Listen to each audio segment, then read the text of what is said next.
How to change your Roblox avatar animations. So hey guys, welcome to this tutorial. In this tutorial, I'll guide you through the 6 steps on how you can change your Roblox character animations. So doing this is fairly very easy. The first thing that you need to do is simply launch your Roblox application and then click onto your profile picture at the top corner.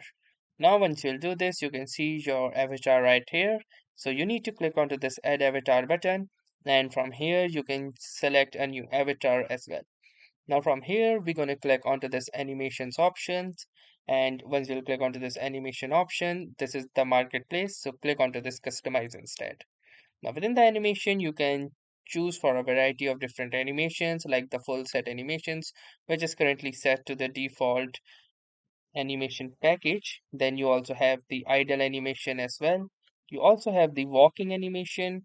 You have the running animation and also jumping, falling, climbing, and also the swimming animations as well.